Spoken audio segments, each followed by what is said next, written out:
ருக்மிணி.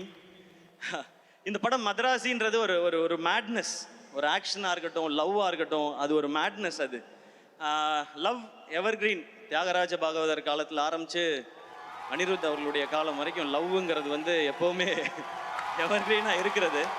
அந்த காலத்துலலாம் லவ் ரொம்ப நல்லா இருந்துச்சுப்பா. இந்த காலத்தில் இந்த ஜென்சி பசங்க லவ்வே சரியில்லைப்பா அவனுங்க அப்படிலாம் கிடையவே கிடையாது. எல்லா காலத்துலேயும் லவ்ங்கிறது பியூர். லவ் பண்ணுற பசங்களாகட்டும், லவ் பண்ணுற பொண்ணுங்களாகட்டும், உண்மையாக ஒரு பார்ட்னர் கிடைச்சிட்டா அவங்களுக்காக என்ன எக்ஸ்ட்ரீமுக்கும் போவாங்க, என்ன வேணாலும் செய்வாங்க.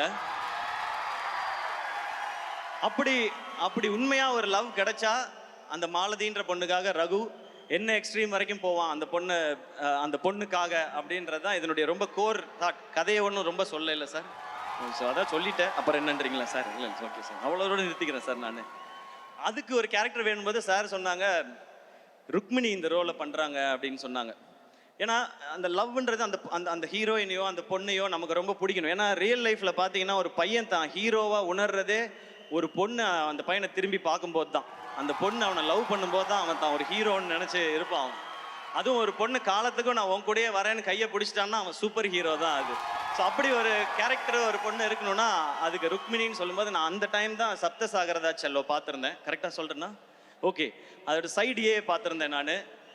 அப்புறம் இவங்க அந்த கேரக்டருக்கு ரொம்ப நல்லா இருப்பாங்க. இந்த படம் பார்க்குற எல்லாருக்கும் மாலதியை ரொம்ப பிடிக்கும். அவங்கள பார்த்தா இந்த பொண்ணுக்காக என்ன வேணால் செய்யலான்னு தோணும். அப்படியான ஒரு கேரக்டர் தான். ஸோ ருக்மிணி அவங்க ஷூட்டிங்கில் எப்படின்னா படிச்சுட்டே இருப்பாங்க, புக்கு படிச்சுட்டே இருப்பாங்க. நான் சும்மா ஏமாத்துறாங்க புக்கெல்லாம் வச்சுக்கிட்டு அப்படின்னு நினச்சேன். அப்புறம் பார்த்தா எழுதுவாங்க. ஒரு நாள் போய் கேட்டேன், என்னங்க எழுதுறீங்க அப்படின்னு கேட்டேன். இல்லை என்னோட எக்ஸ்பீரியன்ஸை ஷூட்டிங்கில் நடக்கிற தாட்லாம் நான் எழுதுறேன்னு சொன்னாங்க. ஓ படிக்கிற பொண்ணுடோ அப்படின்னு சொல்லி நான் முடிவு பண்ணிட்டேன். நீங்கள் காலேஜ்லலாம் பார்த்துருப்பீங்க, ஒரு பொண்ணு எல்லா இடத்துலையும் படிக்கும். பஸ்ஸில் படிக்கும், பஸ் ஸ்டாப்பில் படிக்கும், எல்லா இடத்துலையும் படிச்சுக்கிட்டே இருக்கும். இசிஇ ட்ரிபிள் இ பொண்ணுங்கள்லாம் இருப்பாங்க, அவங்களாம் எப்போ பார்த்தாலும் படிச்சுக்கிட்டே இருப்பாங்க. அந்த மாதிரி தான் அவங்க தான். ஆனால் பர்ஃபார்ம் பண்ணுவாங்க.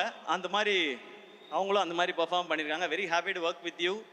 ஒரு ஒரு ரொம்ப ரொம்ப ஒரு ரொம்ப நல்ல கேரக்டர் நீங்கன்றது ஆன் ஸ்க்ரீனில் மட்டும் இல்லை, ஆஃப் ஸ்க்ரீன்லையும் நான் தெரிஞ்சுக்கிட்டேன். So very happy to work with you. And அவங்க இப்போ நிறையா பேன் இண்டியன் ஃபிலிம்ஸ் பண்ணிகிட்டே இருக்காங்க. எல்லாத்துக்கும் என்னுடைய விஷஸ்.